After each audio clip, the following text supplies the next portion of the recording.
Assalamualaikum warahmatullahi wabarakatuh. Baiklah, di sini saya akan menjelaskan tentang soal nomor 5, yang dimana soalnya jelaskan pengertian ijtihad, ittibah, taklid, dan talfiq. 1. Ijtihad. Pengertian ijtihad adalah sebuah usaha yang sungguh-sungguh atau mencurahkan segala kemampuan atau jahada. Jadi menurut bahasa, ijtihad ialah berusaha untuk berupaya atau berusaha yang bersungguh-sungguh, yang sebenarnya bisa dilaksanakan oleh siapa saja yang sudah berusaha mencari ilmu untuk memutuskan suatu perkara yang tidak dibahasa dalam Al-Quran maupun hadis dengan syarat menggunakan akal sehat dan pertimbangan matang. Namun pada perkembangan selanjutnya diputuskan bahwa jihad sebaiknya hanya 8 para ahli agama Islam.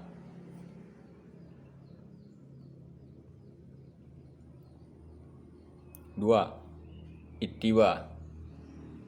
Menurut bahasa, ittiba berasal dari bahasa Arab, adalah masdar atau kata bentukan dari kata ittaba yang berarti mengikuti.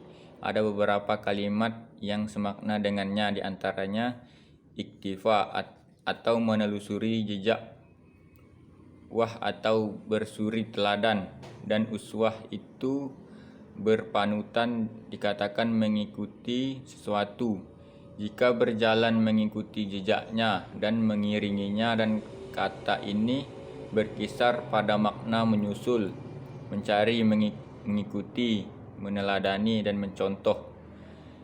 Sedangkan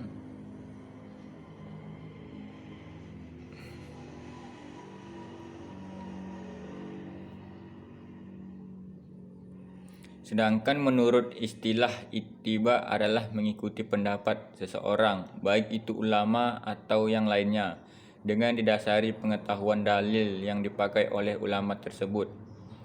Ibnu Jauzi dan mengatakan setiap orang yang engkau ikuti dengan hujjah dan dalil padanya, maka engkau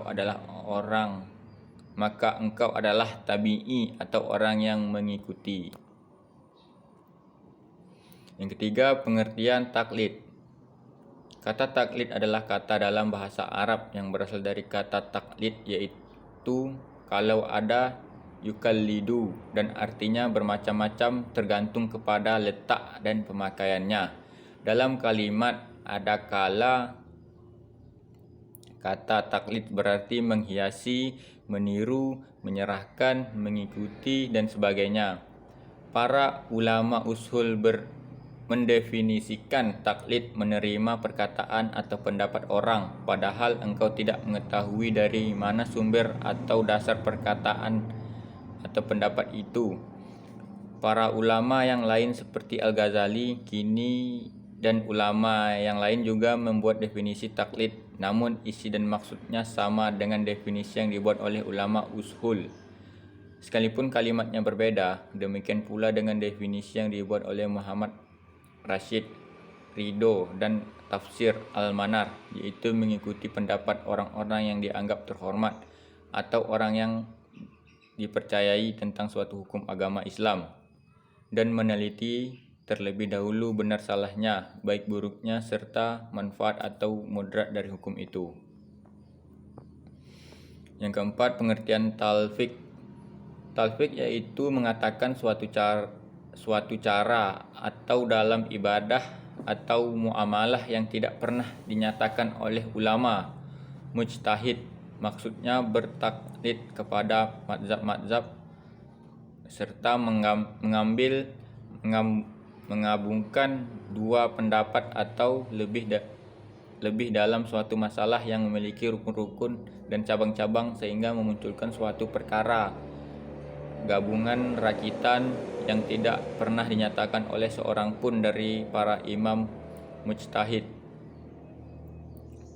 Satu, tidak boleh imam yang dulu masaknya walaupun imam barunya Justru masing-masing imam tersebut menetapkan batilnya